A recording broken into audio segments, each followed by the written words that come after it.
영원하신 기업 은혜로운 찬양을 올려드린 것 감사합니다. 이 주변에 서로 한번 인사하겠습니다. 잘 지내셨습니까? 또 인사하십시다. 함께 예배드리게 돼서 반갑습니다.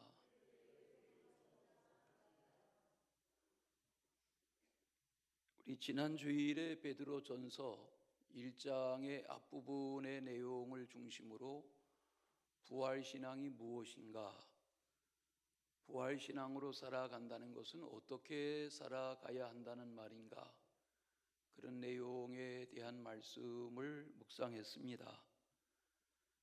부활신앙은 구원신앙이다. 지난주 본문의 1장 9절에 먼저 보시면 믿음의 결국 곧 영혼의 구원을 받음이라. 여기까지 말씀을 대했습니다. 그 말씀이 이어지는 10절에 보니까 이 구원에 대하여는 너희에게 임할 은혜를 예언하던 선지자들이 있다, 이렇게 말씀합니다. 자, 그러면 하나님은 왜 수많은 선지자들을 통해서 이 은혜에 대하여 예언, 미리 말씀하게 하신 걸까 하는 질문을 해야죠. 단순하게 생각하면 세상의 많은 사람들 중에서 누군가가 예수를 그리스도로 영접하고 구원받은 신앙으로 살아가며 천국에 대한 소망을 가지고 살아가는 것, 이것을 구원이라고 설명할 수 있지만 그렇게 짧은 문장으로 설명하고 끝낸다면 구원이란 무엇인가에 대한 이해와 설명에 아쉬움이 많이 남습니다. 미국에서 오래도록 교수 생활을 했지만 미국과 세계의 신학계에, 우리나라에는 물론이고 알려진 원로 신학자 중에 풀러 신학교에서 오래도록 가르쳤던 김세윤 박사라는 분이 계십니다. 연세가 이제는 꽤 많습니다. 그가 22년 전인 2001년도에 구원이란 무엇인가 하는 별로 두껍지 않은 그런 책을 냈습니다. 구원이란 무엇인가. 그 책은 45년 전쯤에 어느 신학 특강을 요청받은 자리에서 서너 시간 동안 구원을 주제로 신학자로서 우리가 믿는 성경의 구원이라는 것은 이것이다 하고 서너 시간 동안 원고를 준비해서 강연한 신학특강의 강연의 내용을 나중에 풀어서 책으로 엮어냈던 것인데 22년 세월이 지난 이 즈음에 와서 그 당시에 강연 원고를 풀어서 책으로 냈던 것에 대한 아쉬움을 가진 저자가 살을 붙여서 증보판을 냈다 하는 소식을 접합니다.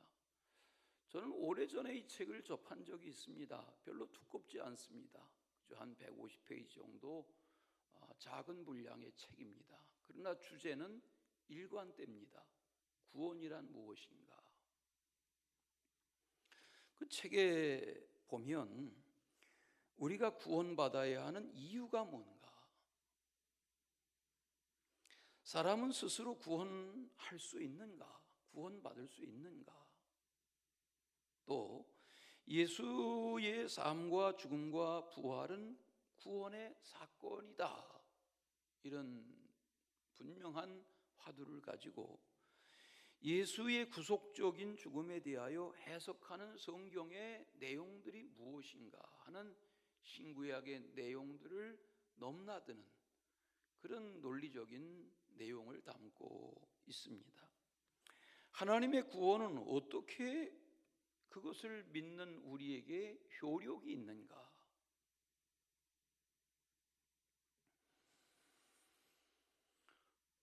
또 구원의 종말적인 구조는 어떻게 되어 있는가? 우리가 무슨 구원을 받으라, 구원을 받았다 이렇게 말하는 그 구원이라는 게 도대체 뭔가 하는 이야기, 그리고 성경이 말하는 구원받을 자에 대한 예정, 또 구원받았다고 하면 그 구원받은 그 상태를 보존, 유지, 지켜간다는 것은 뭔가, 이런 신학적인 내용을 담고 있습니다.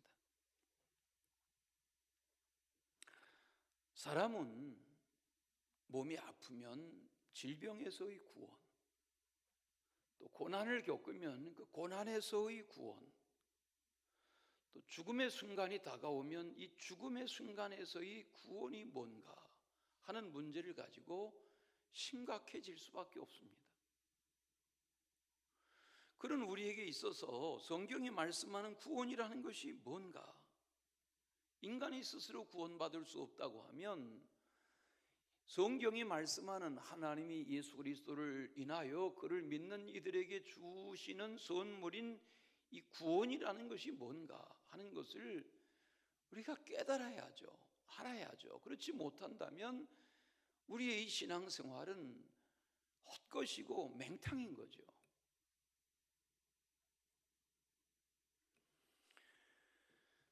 예수 그리스도의 복음, 구원의 진리를 깨달은 사람들이 이것을 전하기 시작했습니다. 이것이 사도행전의 역사이고 바울의 서신서들이고 2000년 교회의 역사이고 지금 한국 교회에서 파송한 수많은 선교사들이 각 교단의 연회나 총회 때문에 이 계절에 가장 많이 귀국해 있는 때인데, 그러면 왜 남의 나라에까지 가서 남의 나라 말을 배워서 이 구원에 대하여 계속 설파하고 증언하게 되는 그 동력이 뭔가 도대체? 그 대답을 가질 수 있어야죠. 예수 그리스도 안에서 어떻게 하나님이 말씀하시는 구원이 가능한 것인가? 그 구원을 우리가 어떻게 믿음으로 덧입고 살 수 있는 것인가? 또 구원받은 성도라면 세상에서 그리스도의 제자답게 어떻게 살아가는 것이 하나님의 뜻인가? 우리가 바라는 구원의 성취, 구원의 완성이라는 것은 무엇을 말하나? 이런 대답이 주어져야 신앙생활이 가능한 거죠. 우리 가운데에는 오늘 이렇게 아침 예배하고 또 11시 예배하고 이리 할 텐데, 우리 가운데는 2주 전에 부활주일에 세례받은 갓세례받은 교인도 있고, 또 우리 가운데는 50년 이상, 반백년 이상 예수를 평생 믿은 이들도 계시고 합니다. 자, 그러면 구원이라는 것이 우리 각 사람에게 있어서 무엇인가, 어떤 상태인가, 그 대답을 가지고 살아야죠. 이 구원에 대해서 오늘 베드로의 말씀을 또 대하실 터인데, 사도 바울은 구원에 대해서 로마서 14장 17절에서 이렇게 말합니다.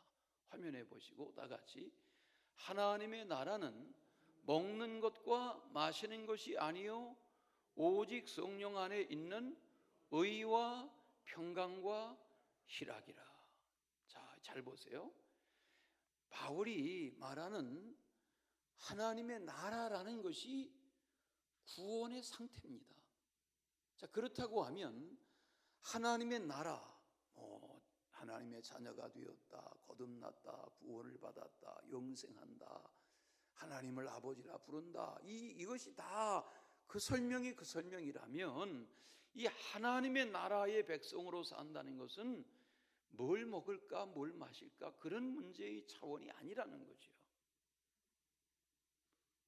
온 나라가 TV만 켜도 다 먹방에 대한 이야기, 그래서 다 음식을 먹으면 기도하지 않고 카메라를 들여대고 다 찍어서 올리고 댓글 달고, 이게 온 나라가 다 먹자판이 되어 있는 그런 나라인데, 바울은 하나님의 나라, 구원이라는 것은 의와 평강과 희락이다, 이게 구원이다라고 말해요. 그러면 바울이 말하는 이 세 가지, 의, 하나님의 의, 공의, 정의, 하나님의 의와 또 하나는 하나님 안에서 성도들이 누리는 평강, 평화, 화평, 화목, 이 상태. 또 하나는 희락이라는 것은 기쁨이죠. 하나님의 자녀로서 누리는 기쁨, 그 삶이 구원이다, 이렇게 가르쳐 주는 겁니다. 구원의 복음을 깨달은 사람이라면 이래야 한다는 거죠. 지난해 말 발표에 OECD 국가 중에 38개 국가를 대상으로 그 국가의 국민들의 삶을 조사한 행복지수라는 것이 발표됐습니다. 몇 달 전에. 세계 다가 아니라 나름대로 잘 산다는 나라 38나라들 중에 행복지수를 조사했는데 38나라 중에 우리 대한민국은 행복지수가 36위입니다. 이 이야기는 우리나라가 과거로 말하면 고려시대나 조선시대에 구한 말, 보릿고개 이렇게 비교하면 지금 오늘날 우리나라는 엄청나게 잘 사는 나라가 되었는데도 물론 극빈층이 있지만 국민들의 삶의 만족도, 행복도는, 행복지수는 거의 꼴찌라는 겁니다. 이건 뭘 말하는 겁니까?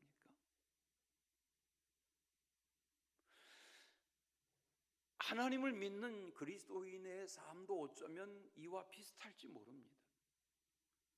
왜 하나님을 믿는가? 왜 교회 생활하는가? 왜 신앙생활하는가? 왜 기도하며 사는가? 왜 예배를 드리는가? 이런 질문 앞에 우리는 구원받은 백성, 하나님의 나라의 백성다운 삶의 지수가 너무 형편없다는 거죠. 왜 예수 믿어야 하는 건지, 이 고단한 주말에 충분히 휴식도 취하지 못하고 왜 주일이면 이렇게 서둘러서 출근하는 것처럼 서둘러 씻고 준비하고 달려와서 예배하는 이유는 뭔지, 그 대답이 자기에게 명쾌하지 아니하면 우리는 뭐에 끌려다니는 거지 구원받은 성도의 삶이 아니라는 거죠.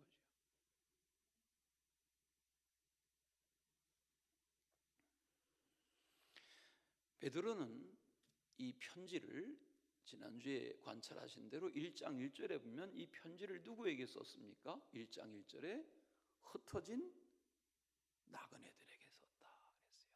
거기 지명이 나오죠. 이곳저곳에 처처의 복음을 알고 흩어져 살아가는 나그네 인생들에게 이 편지를 썼다 그랬습니다. 그러면 이 편지를 왜 쓴 것입니까? 누구에게 쓴 것입니까?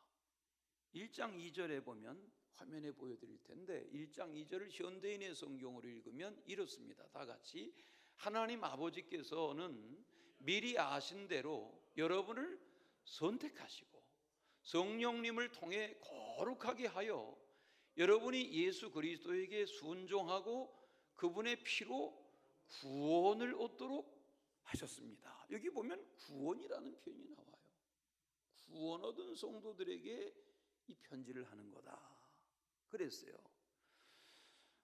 오늘 본문이 13절부터로 되어 묵상하시는데 이 13절 바로 앞절인 12절을 읽겠습니다. 화면에 또 보시고 12절 말씀 다 같이. 그리고 그들이 연구한 진리는 하나님께서 보내신 성령님의 도움으로 기쁜 소식을 전하는 사람들에 의해 여러분에게 알려졌습니다. 여기 보면 연구한 진리라는 표현이에요. 연구원들이 연구소에서 연구하는 것처럼 하나님이 미리 보내신 수많은 선지자 예언자들을 통해서 연구한 진리가 이 구원이라고 하면 이것이 하나님의 보내신 성령님을 통해서 각 사람에게 기쁜 소식으로 전해지고 알려진 바다 그랬어요. 여기까지.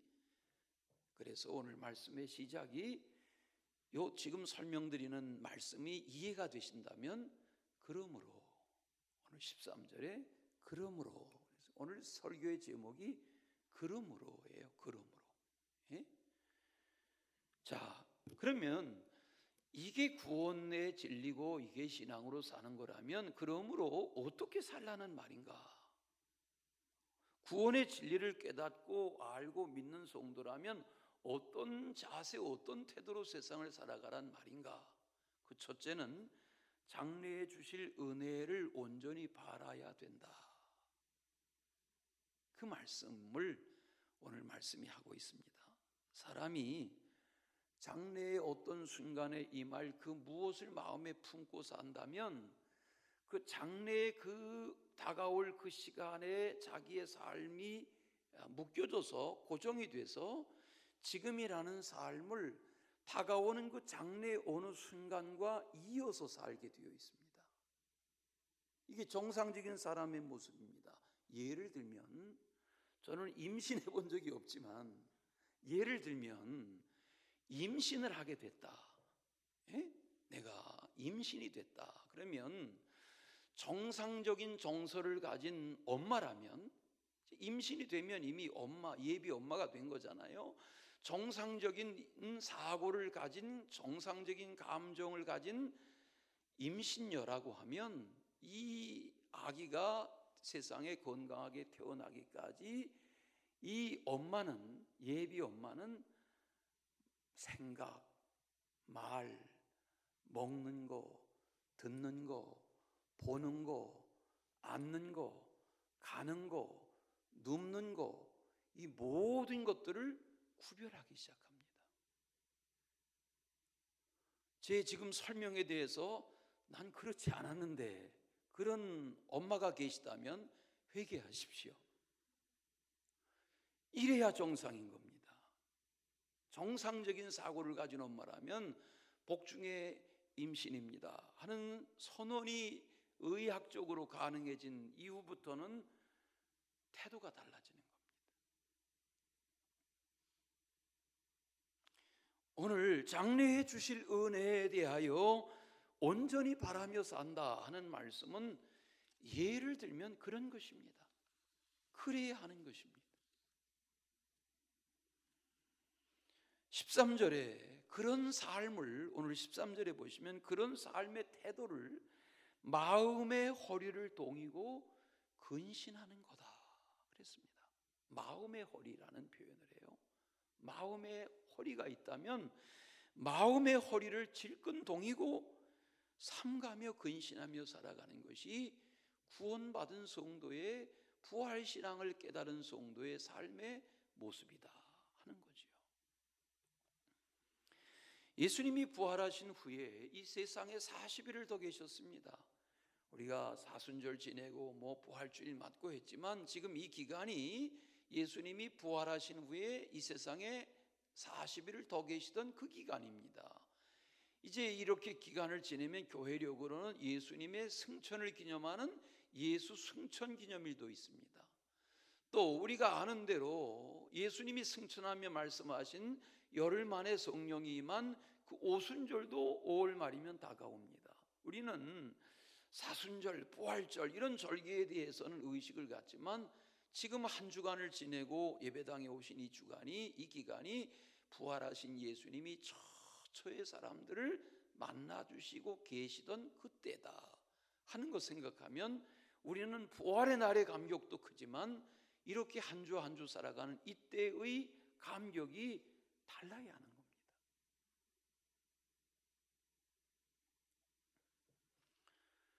13절에 보시면 그런 내용을 언급합니다. 13절을 다시 보십시다. 예수 그리스도께서 뭐 하실 때에? 나타나실 때. 여기 나타나실 때라는 말은 겁이 생겨서 부인하고 저주하고 도망가고 모른다 하고 숨고 했던 베드로지만 일단 성령 받고 나서 예수님의 승천을 보고 성령을 기다리고 성령 받고 난 이후에 베드로의 삶이라는 것은 주님이 다시 오신다. 우리가 승천을 본 대로 다시 오신다.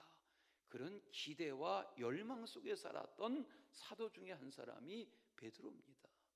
그래서 그가 오늘 편지에서 하는 말이 그리스도께서 다시 오실 때에 라는 이 말을 하는 겁니다. 굉장히 화창한 계절이죠. 오늘 오늘 아침에 예배당에 걸어서 왔는데 뭐 얼마나 꽃이 화려한지 몰라요 지금. 예? 벚꽃철하고 또 다른 지금 뭐 화사한 꽃의 계절인데 이 꽃이 전혀 아름답지 않은 이들이 있습니다. 누구? 재수생, 입시생. 이나 재수생들은 이 계절에 꽃이 꽃으로 보이지 않습니다. 그런 이들은 2024년 이때를 마음에 품고 꽃을 꽃으로 바라보려 하지 않습니다. 그리고 장래의 어떤 시간에 자기의 마음을 둡니다. 이게 오늘 말씀하시는 내용입니다.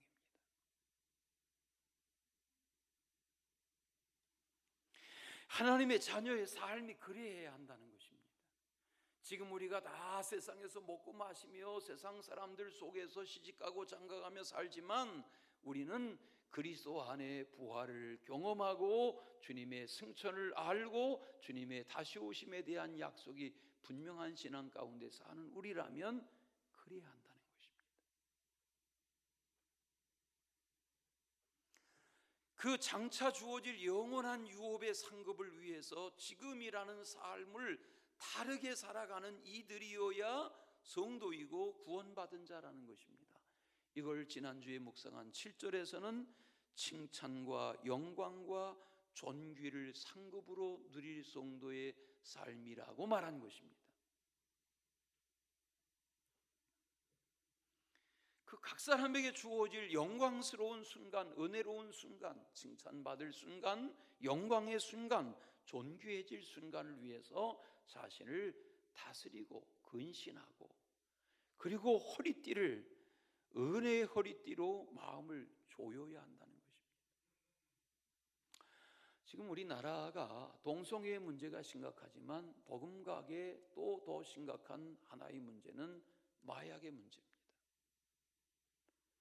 굉장한 빠른 속도로 번져가고 있습니다. 선교 초기에 선교사들이 우리나라에 와서 금주 금연 운동을 벌이던 술 마시지 마세요, 담배 피지 마세요 하던 때와 또 다른 심각한 위기의 시대에 지금 돌입하고 있습니다. 마약의 문제입니다. 아시죠? 몇 주 전 뉴스 강남의 학원가의 학생들에게 이게 기억력이 새로워지고 학습 능력이 좋아지는 음료수다 이렇게 학생들에게 시음하게 했는데 그게 마약류였다고 합니다. 그리고 부모를 협박하기까지 하는 이런 사건들이 생겼다 뉴스입니다. 마약은 물론 종류가 다양하지만 마약의 문제는 심각합니다. 저희가 10여 년 살던 미국이라는 나라는 두 가지 와의 전쟁을 늘 벌여온 것을 우리는 압니다. 하나가 총기의 문제이고 하나가 마약의 문제입니다. 해결이 되질 않습니다. 저희가 가족이 살던 곳은 필라델피아 도시에서 외곽이었습니다. 시내에 갈 일이 별로 없었지만 교우들 중에 누군가가 시내 종합병원에 입원을 하시거나 혹은 시내에서 일하는 교우들의 일터에 신방 가기 위해서 시내에 30-40분 고속도로로 시내에 들어가 보면 그 밝은 대낮에 시내의 그 대로변에 널브러져 있는 시체 같은 이들을 봅니다. 마약 중독자들입니다. 그런데 우리나라도 이제 그런 날들이 멀지 않아 다가올 겁니다. 심각합니다. 왜 이 이야기를 예로 드냐면 구원이라는 것은 그렇게 간단한 문제가 아니라는 겁니다. 마약에 빠져들면 인생이 완전히 그것으로 인해서 망쳐지는 것처럼 하나님이 왜 아들을 통해서 이 땅에 구원을 이루시려 하셨는가? 도대체 구원이라는 것이 뭐기 때문에 하나님이 아들의 목숨을 내어주시면서까지 우리에게 구원의 문제를 선물하려 하셨는가 하는 것을 설명하는 겁니다. 마약에 심각하게 빠져들면 시각장애나 청각장애 혹은 편집증, 환각증상, 메스버그 같은 증상이 생긴다. 메스버그가 뭔가? 메스버그라는 증상은 몸 안에서 벌레가 기어다니는 것과 같은 그런 증상이 생겨서 자기 몸을 피가 날 정도로, 욥이 병들었을 때 그랬다 하는데 자기 몸을 피가 날 정도로 긁어도 견딜 수 없는 그런 증상이 마약의 중독 증상 중에 하나이고, 또 하나는 치아가 상해가기 시작하는데 심각하게 치아가 다 이가 썩어가는 그런 증상들이 후유증으로 생긴다는 거죠. 메스마우스라는 용어를 씁니다. 뿐만 아니라 마약을 끊어보려 해도, 마약을 끊었어도 플래시백 현상이라는 것이 생겨서 정신병으로 고생하게 된다. 마약입니다. 무서운 것입니다. 우리가 아는 창세기 아담의 범죄라는 것이 그것입니다. 하나님의 말씀을 어겼는데, 불순종했는데, 에덴에서 추방되게 되었는데, 그 현상이 뭐냐면 마치도 마약 상태와 같은 겁니다. 우리는 마약이 얼마나 위험한 건지도 모르고 무슨 마약 김밥, 또 마약 이렇게 마약이라는 표현을 겁도 없이 사용하는데, 만약에 김밥에 마약이 들어있다면 큰일 나는 겁니다. 그런데도 사람들은 마약 김밥, 마약 떡볶이 이런 표현들을 쓰는 그런 사회 속에 그렇게 그냥 적응해가며 살고 있는 거죠. 신앙으로 산다는 것은 그러므로 은혜로 사는 것입니다. 오늘 말씀의 표현에 은혜라는 단어에 밑줄을 쳐보십시오. 은혜로 사는 것입니다. 13절 끝에 그리스도께서 나타나실 때 여러분에게 가져다 주실 그것, 그 은혜를 온전히 마음에 소망하며 사는 것이 신앙생활이란 말입니다. 사도 바울은 에베소서 2장 8절에서 이 은혜란 뭐냐 하는 것을 가장 명쾌하게 정의했습니다. 화면을 보시고 에베소 2장 8절 다 같이, 너희는 그 은혜에 의하여 믿음으로 말미암아 구원을 받았으니 이것은 너희에게서 난 것이 아니요 하나님의 선물이다. 여기 은혜라는 것이 뭐냐면 하나님의 은혜에 의해서 믿음으로 말미암아 구원을 받은 것인데, 이 구원이라는 것이 내 공로나 내 노력이나 내 수고의 대가가 아니라 하나님의 선물이라는 겁니다. 아멘. 선물이라는 겁니다.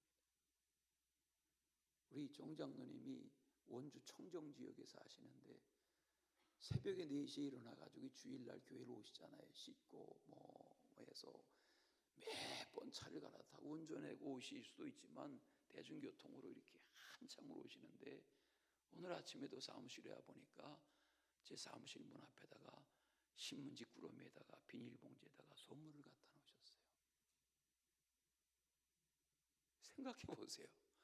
아니 내가 친정 아버지도 아닌데 그 멀리서, 내가 무슨 시집간 딸도 아닌데 그 멀리서 그걸 신문지로 똘똘똘똘 말아서 비닐봉지에 담아서 그걸 깨질까 봐 그냥 애지중지 않고 달걀을 말이죠. 그러니까 제가 달걀 후라이를 해먹으면 정장면이 생각을 한다니까.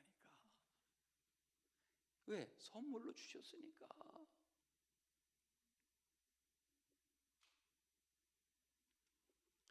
구원이라는 것이 그런 은혜입니다. 은혜. 우리가 송경민의 은혜라는 찬양의 가사를 어젯밤에 또 열어서 들여다보았습니다. 따라 불러보기도 했습니다. 이런 가사죠. 내가 누려왔던 모든 것들, 내가 지나온 모든 시간들, 내가 걸어왔던 모든 순간들 당연한 것인 줄 알았는데 은혜였습니다. 찬양 아닙니까?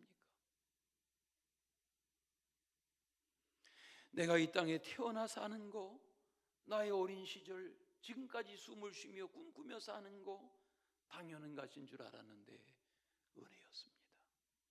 그리고 하는 찬양이 뭐예요? 내가 하나님의 자녀로 사는 거, 오늘 찬양하며 예배하는 거, 복음을 전할 수 있는 축복 당연한 줄 알았는데 은혜였습니다.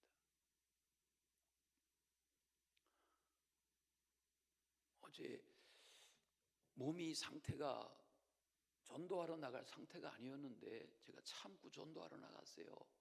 어제는 한장로님도 안 오셨죠? 못 오셨죠? 그래서 우리 둘이 그냥 우리끼리 하자 그러고 전도하러 나가는데, 제가 운동삼아 요즘 동네에서는 자전거를 타고 다닙니다. 그 자전거 타고 구파발에가 전도를 하는데, 제가 10여 년 전도하면서 처음 경험해 본 일이 있습니다. 그냥 한 움큼 물티슈, 한 움큼 전도지 담아가지고 나가는데 어제는 다 팔렸습니다. 그런데 하나도 안 남고 뭔가 남아야 되잖아요. 그런데 숫자를 헤아려 나간 것처럼 물티슈 숫자와 전도지 숫자가 딱 맞게 하나도 안 남게 다 팔렸습니다. 희한한 경험했습니다 어제. 그래서 아주 경쾌한 기분으로 돌아왔습니다. 그리고 주차장에 물주기 다 하고 옥상에 물주기 다 하고 그러고 저녁 늦게 집으로 돌아갔습니다. 그리고 밤늦게 이 말씀을 묵상하는데 오늘 말씀에 이 은혜라는 것이 절절히 깨달아졌습니다. 은혜입니다. 하루의 삶의 일과가 은혜입니다.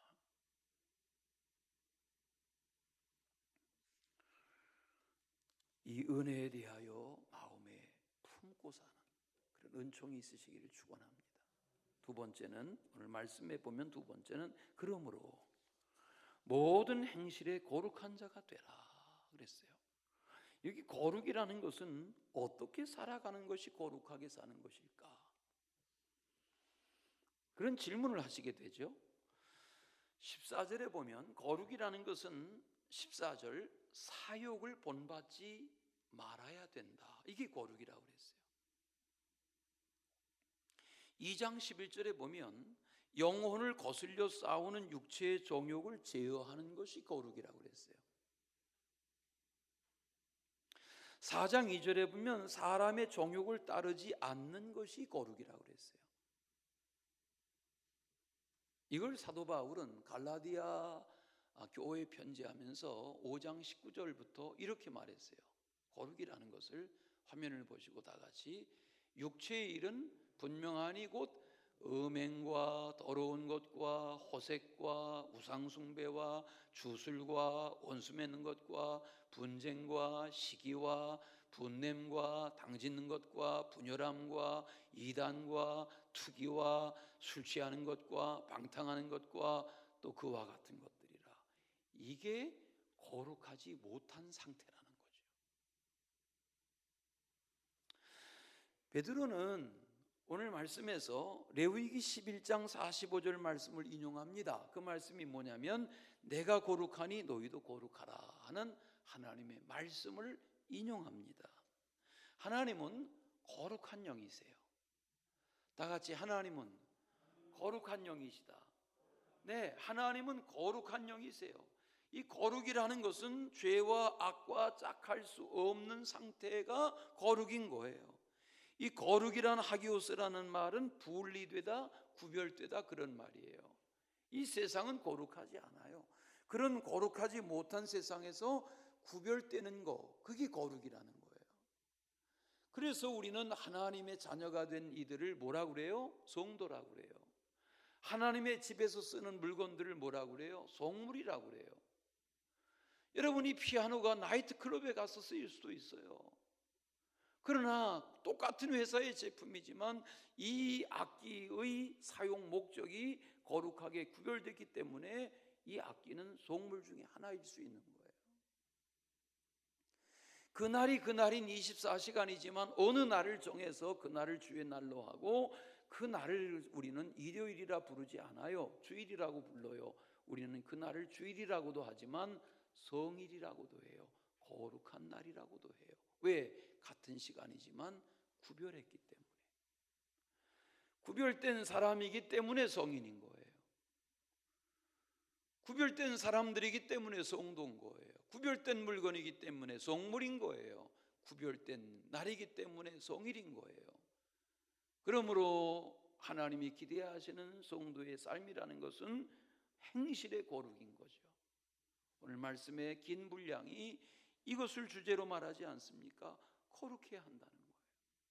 그러면 거룩한 자의 삶이란 어떠해야 하느냐? 17절에 보니까 하나님은 외모로 보시지 않는다는 거예요.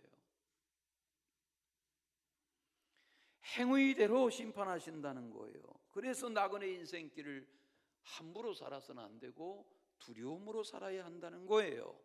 예수님의 대속의 은총, 죄사함의 은혜, 그 피로 사함을 받은 자녀라고 하면 그리스도 안에서 하나님의 기대하시는 바가 무엇인지를 알고 살아야 한다는 거죠. 이것을 21절 끝에서는 이렇게 말했습니다. 여러분의 믿음과 소망이 하나님께 있게 하셨습니다. 우리의 믿음과 소망을 하나님께 두고 살아야 한다는 것입니다. 여러분에게 물어보겠습니다. 소망이 무엇입니까? 우리 지난주에 묵상한 말씀 가운데 베드로전서 1장 앞부분에 여기 3절 말씀에 보면 산 소망으로 살게 하신다 그랬어요. 이 소망은 그냥 세상 사람들이 갖는 어떤 아류의 소망이 아닌 거죠. 성도의 소망은 달라야 하는 거예요. 우리 찬양 낯설은 분도 계시겠지만 이 찬양을 한번 불러보겠습니다. 주 예수 나의 산 소망이라는 찬양을 가사가 악보가 서투르셔도 가사를 잘 생각하면서 따라 불러보시기 바랍니다.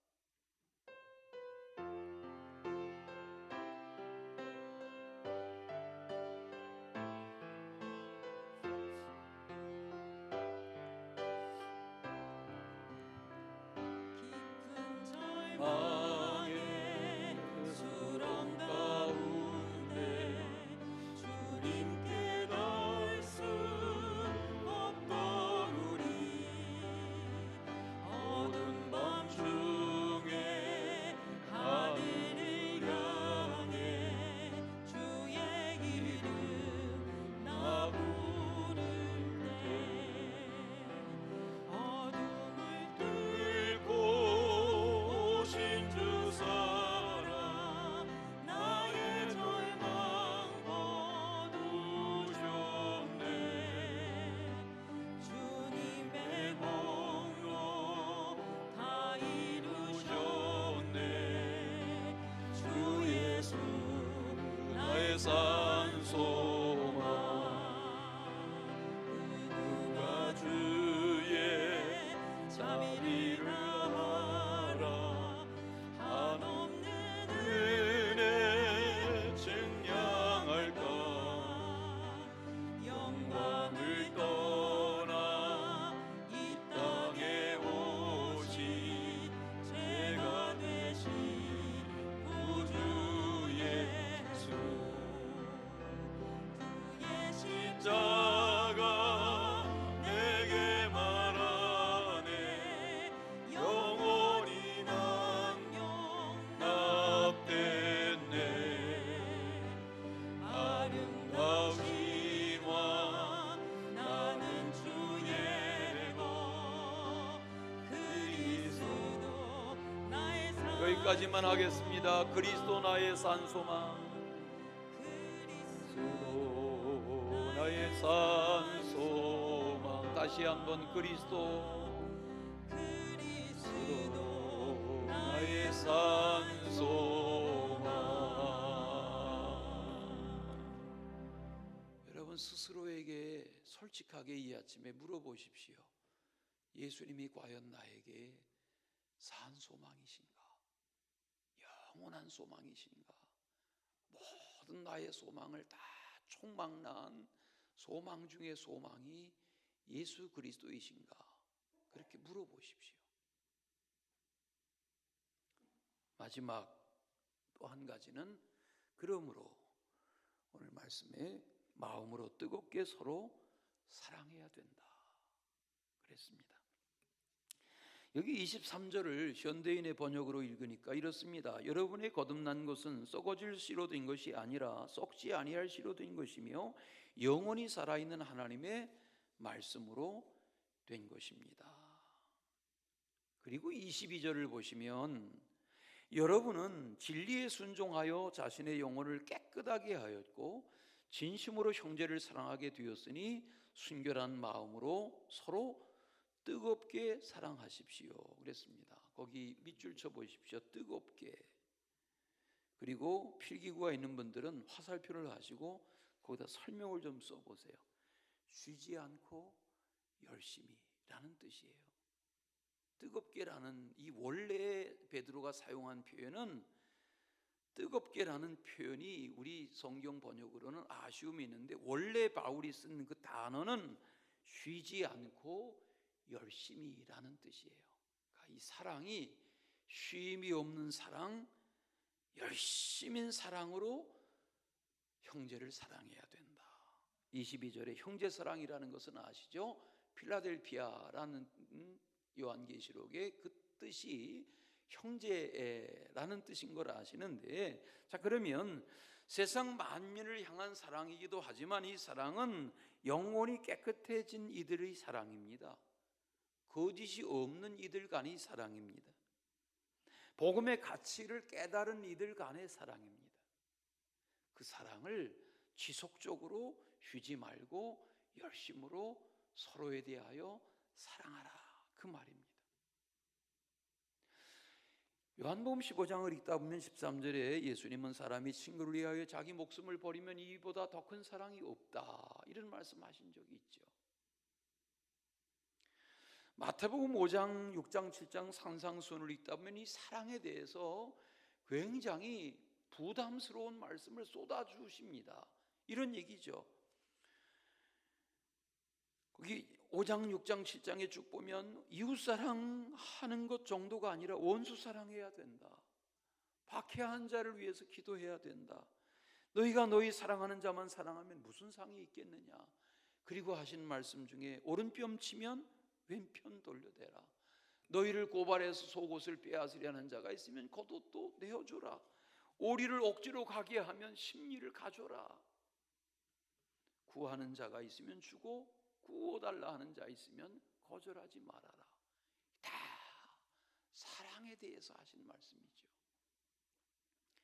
오츠만이라는 중국계 오츠만이라는 분이 돌아가신 지 50년이 됐지만 그의 책이 우리나라에 엄청나게 읽히던 적이 있습니다. 기독교 서적이 별로 없던 때에 이 오츠만이의 책이 한국 기독교계에 엄청나게 읽혔던 적이 있습니다. 그 중에 영에 속한 사람이라는 책에 보면 이런 이야기가 나옵니다. 계단식논 아시죠? 계단식논 농사를 하는데 어느 신실한 기독교인이 계단식논의 저 웃자락의 주인입니다. 열심히 오후나절 내내 논에다가 물을 댔습니다. 그런데 그 다음날 아침에 일찍이 논에 나가보면 누군가가 물꼬를 터서 자기 논의 물이 다 계단식 아랫논으로 흘러가고 자기 논은 물이 없는 맨바닥이 됩니다. 날마다 그렇습니다. 오후 내내 물을 대고 나서 그 다음날 아침에 나가보면 또 호탕입니다. 누군가가 밤중에 와서 물꼬를 빼고 물을 다 흘려가 버렸습니다. 속이 상합니다. 하나님께 기도했습니다. 왜 허구온 날 이렇게 살아야 합니까? 그런데 나중에 하나님의 응답이 그에게 왔습니다. 이렇게 하나님이 말씀하시더라는 거죠. 깨달음이 왔습니다. 예, 너는 내 논에 물을 채우려고만 하지 말고 아랫사람의 논에 물을 먼저 채워. 그러면 내 논에 물꼬를 터서 내 논에 물을 빼어서 가려는 사람이 없어지게 될 거야.